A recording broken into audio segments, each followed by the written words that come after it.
صباح الخير على كل مشاهدي ومتابعي موقع بصراحة الإخباري. معاكم مكفر الشيخ محمد مختار صحفي بالموقع. معسلة ومفيدة للعرسان. البطاطا في محافظة كفر الشيخ النهاردة بيتم حصادها زي ما حضراتكم شايفين كده. أهالي مدينة سيدي غازي قرية الملاحة تحديدا بيحصدوا البطاطا النهاردة. صباح الخير يا عم حسين. وعليكم السلام ورحمة الله.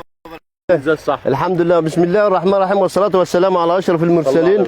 اللهم صل وسلم. معك حسين رفعت من قرية الملاحة مدينة سيدي غازي محافظة كفر الشيخ. قول لي يا عم حسين، النهارده بدء موسم حصاد البطاطا، دي عروة بدري ولا؟ طبعا ده حضرتك البطاطا ده حضرتك بطاطا أكيل، بطاطا سلكة، بطاطا نظيفة. حضرتك بتبدأ من 3 عروات. العروة البدرية حضرتك بتبدأ من 5-3، ده بداية زراعتي. حضرتك دي بدايه العروه، تخليع بدايه العروه الاولانيه. زي ما انت شايف حضرتك دي عندنا هنا بدانا الحصاد.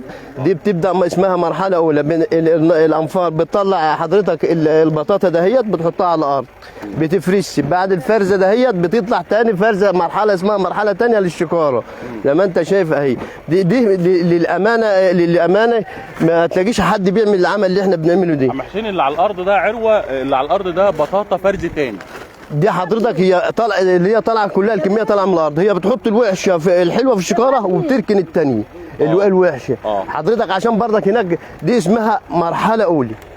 يعني دي مرحله الفرز الاولى. الفرز الاولى دي اسمها مرحله الفرز الاولى. يعني دي اجود انواع البطاطا طبعا. ولا هنا دي يا عم حسين؟ طبعا لا، هي كده اجود الانواع العبوه. زي ما انت شايف حضرتك الشكاره كده. الشكاره دي شكاره اتعبت في رقم 1 فرزه اولى 10/10. تمام.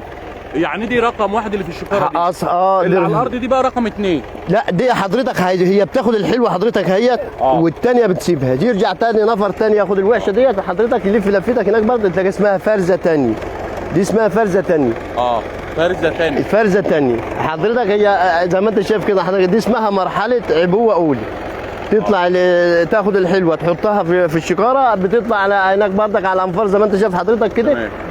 دي اسمها فرزه ثانيه عشان الشكاره تطلع للمواطن حاجه شكاره نظيفه، شكاره بطاطا، حاجه حلوه يعني. حاجه حلوه التاجر يرزق فيها. ومش وللامانه ما تلاقيش حد يعمل العمل دي خالص. اشمعنى؟ ما هو بيطلع فرده ثانيه برضه يا عم حسين، ولا هو كله بيحطهم مع بعض؟ لا حضرتك، ما انت حضرتك لو جيت برضك شفت الشكاره كده تلاقي 4 تنفار على الشكاره يطلعوا الوحشه. اي واحده منصابه، اي واحده فيها فحار. منصابه بيبقى فيها ايه يا عم حسين؟ بيبقى فيها فحار، بيبقى فيها المحرات لطشه معورها، مكسوره مثلا فيها ذبابه. اي عيوب شرعيه، اي عيوب شرعيه بنطلعها بره للامانه.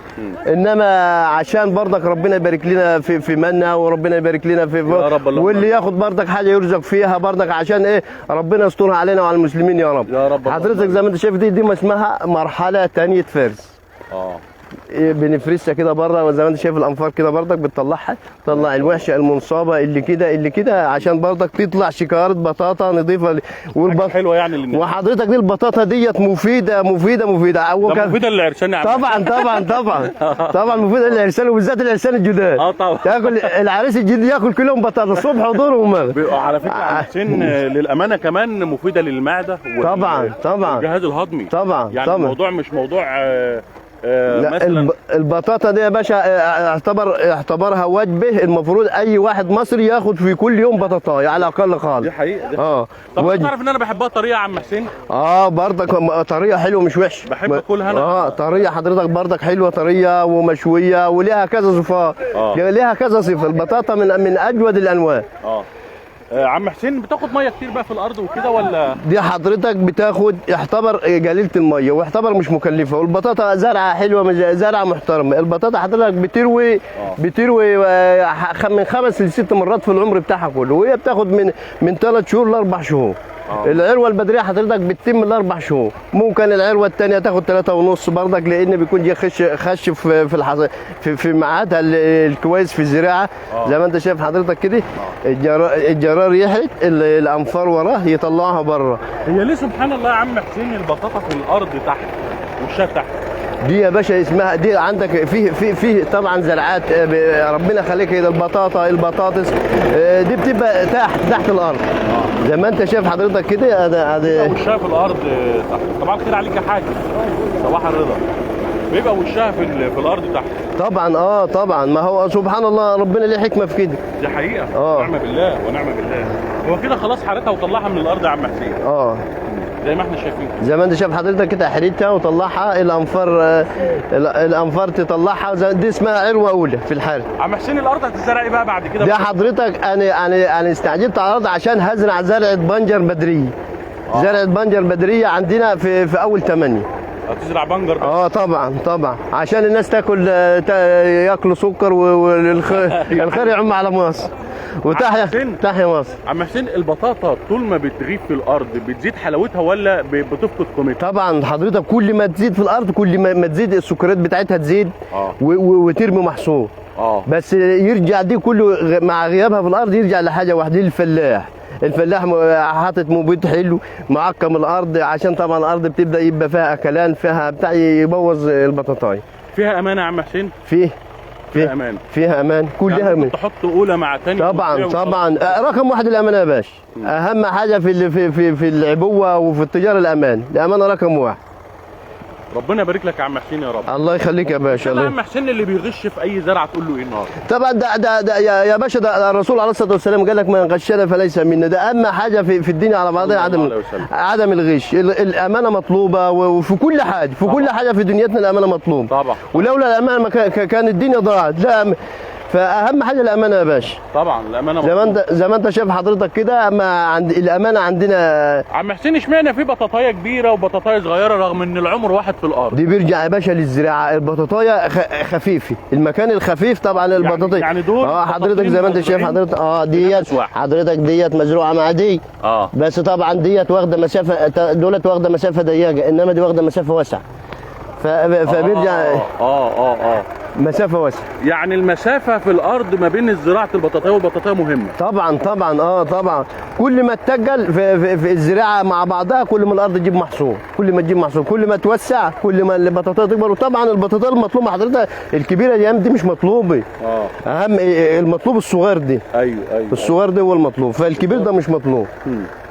عم حسين انت بتاكل بطاطا كتير بقى ولا؟ طبعا حضرتك طول النهار زي ما انت شايف حضرتك كده وما استغناش عنها والله. انا بحبها طريه فعلا. طبعا واحنا برضك زي ما انت شايف كده اللي انفرت النهار تاكل بطاطا. تعرف ان في فنادق يا عم حسين بتبشرها على السلطه؟ اكيد ليها كذا غرض. البطاطا دي لها كذا غرض حضرتك وفي كل الاغراض. الكيلو بكام بقى يا عم حسين النهارده؟ الكيلو حاليا النهارده بس مش المفروض يعني ما نقولش عشان الناس. الكيلو حضرتك كده واخدينها من الارض من هنا كده ب 7 جنيه.